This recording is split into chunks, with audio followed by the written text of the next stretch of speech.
Hello guys. तो मैं हूं आपका मनीष सर, फिर से आ गए हैं वहीं पे जहां पे थे हम लोग तन का पढ़ ले चैनल पे। देखिए तो प्यारे बच्चों, आज हम देखेंगे संज्ञा। जो क्लास 8, 9, 10 जो भी क्लास के बच्चे हैं वो आराम से इस वीडियो को देखें, समझे कि संज्ञा होता क्या है। 6 से 7 8 से लोग पढ़ते हैं क्या चीज को, संज्ञा को, ठीक है। और 12 तक भी संज्ञा आता है, ठीक है।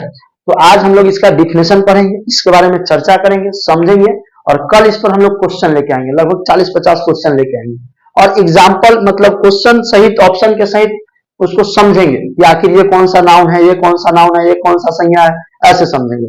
फिलहाल इसका भी डिफिनेशन देखिए, अपने शब्दों में, अपना भाषा में, आसान भाषा में, किताबी लैंग्वेज नहीं है प्यारे बच्चों, अपना भाषा में। संज्ञा क्या है? तो किसी भी नाम को क्या कहते हैं? किसी भी नाम को संज्ञा कहते हैं। आप इसको समझने के लिए वस्तु का नाम हो सकता है, व्यक्ति का नाम हो सकता है, स्थान का नाम हो सकता है, जाति का नाम हो सकता है। आप लिख सकते हैं किसी भी नाम को संज्ञा कहते हैं। दुनिया में जो भी नाम है उसको क्या कहते हैं? संज्ञा। मार्कर संज्ञा, बोर्ड क्या है? संज्ञा। दीवार क्या है? संज्ञा। राम क्या है? संज्ञा। गंगा क्या है? संज्ञा। सब चीज दुनिया में क्या है? संज्ञा। जैसे राम, सीता, पटना, गंगा, हिमालय आदि। ठीक है प्यारे बच्चों, तो ये क्या हो जाएगा? संज्ञा। ये वस्तु का नाम हो सकता है, व्यक्ति का नाम हो सकता है, स्थान का नाम हो सकता है, स्थान जैसे दिल्ली, कोलकाता, पटना, पदमौल, चिकनी, ठीक है प्यारे बच्चों। अब जाति का नाम, तो जाति मतलब कोई भी जाति हो, चाहे लड़का हो, लड़की हो, जानवर हो, तो इस सब का नाम हो तो उसे क्या कहते हैं? संज्ञा। ठीक है प्यारे बच्चों। अब संज्ञा कितने भागों में बांटा गया है? 5 भागों में। संज्ञा के 5 भेद होते हैं। पहला है व्यक्तिवाचक संज्ञा। ठीक है प्यारे बच्चों, संज्ञा को, नामों को कितने भागों में बांट दिया? 5 भागों में।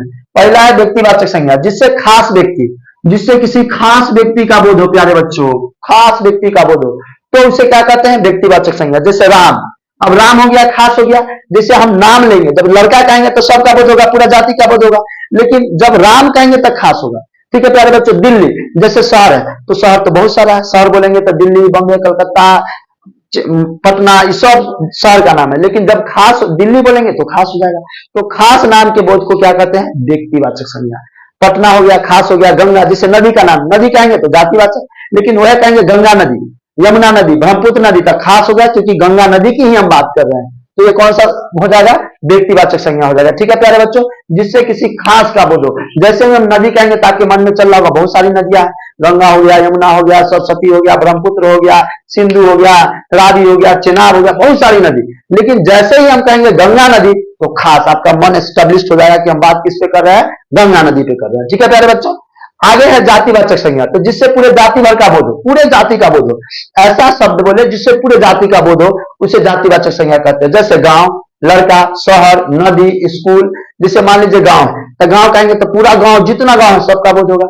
लड़का कहेंगे पूरा लड़का, जो भी क्लास में बैठा है, चाहे जो भी जहां पे भी है, लड़का कहेंगे पूरा लड़का का बोध हो जाएगा। फिर कहेंगे शहर, तो शहर पूरा शहर का बोध हो जाएगा। फिर कहेंगे नदी, पूरा नदी का बोध हो जाएगा। स्कूल कहेंगे पूरा स्कूल का बोध हो जाएगा। लेकिन जब खास नाम लेंगे, जब खास नाम लेंगे, पदमौल हाई स्कूल, सोंदो हाई स्कूल, तो ये क्या हो जाएगा? खास हो जाएगा। ठीक है प्यारे बच्चों, क्योंकि हम हाई स्कूल का कंफर्म, जो सोंदो हाई स्कूल, उसका बात कर रहे हैं। ठीक है प्यारे बच्चों, तो ये हो जाएगा जातिवाचक संज्ञा। अगला है द्रव्यवाचक संज्ञा, वैसा वस्तु जिसे मापा या तौला जाए परंतु गिना ना जा सके। ठीक है, तो व्यक्तिवाचक, जातिवाचक आपको समझ में आ गया होगा।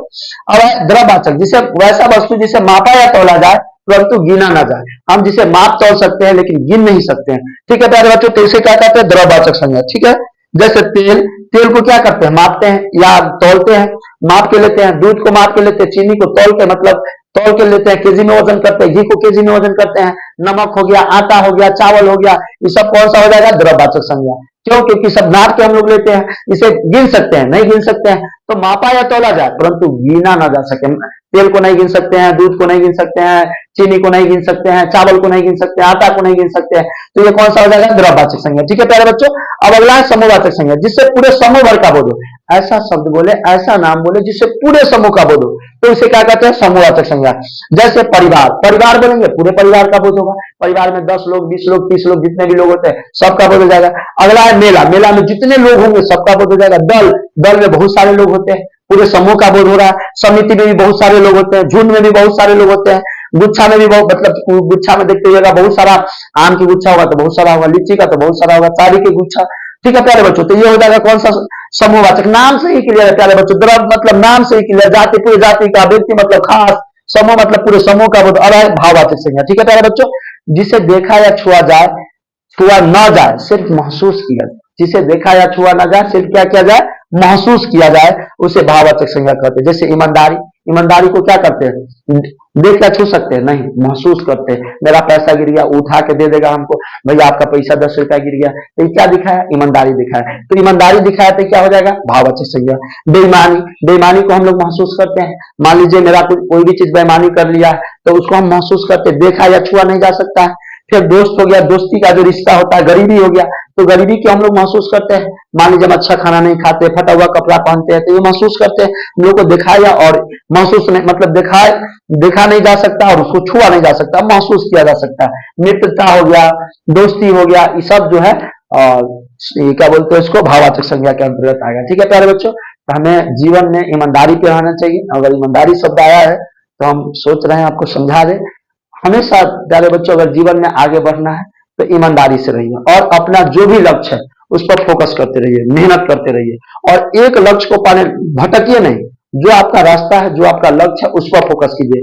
होता है ना बच्चा सब में, क्या होता है आजकल के बच्चों में, 6 महीना किया, 3 महीना किया, फिर छोड़ दिया, दूसरा काम किया, फिर 3 महीना किया, फिर दूसरा काम। नहीं, एक जो गोल है, जो लक्ष्य है, हमको जो बनना है उसी पर फोकस कीजिए। आपको दरोगा बनना है तो दरोगा का तैयारी कीजिए, आपको डॉक्टर बनना है तो डॉक्टर का, उसी पर। अब ये नहीं कि हाँ वो आके बोल दिए, चचा जी आके बोल दिए कि नहीं डॉक्टर नहीं बनना है, आपको बिहार पुलिस में जाना, कल से बिहार पुलिस की तैयारी शुरू। नहीं, जो आपका लक्ष्य है तो उसी पर फोकस कीजिए। एक लाइन है, इसी लाइन पे हम कहते हैं कि विकल्प बहुत मिलेंगे मंजिल को भटकाने के लिए। विकल्प बहुत मिलेंगे मंजिल को भटकाने के लिए, लेकिन जिद एक ही होना चाहिए सफलता पाने के लिए। आपको प्यारे बच्चों मंजिल बहुत सारे, विकल्प बहुत सारे मिलेंगे, लेकिन जिद जो है एक ही होना चाहिए। अगर आपको सफलता पाना है तो हमको जो बनना है उसी का जिद होना चाहिए, दूसरा कोई चीज का जिद नहीं होना चाहिए। ठीक है प्यारे बच्चों, तभी जाके आपको सफलता मिलेगी, अन्यथा नहीं मिल पाएगी।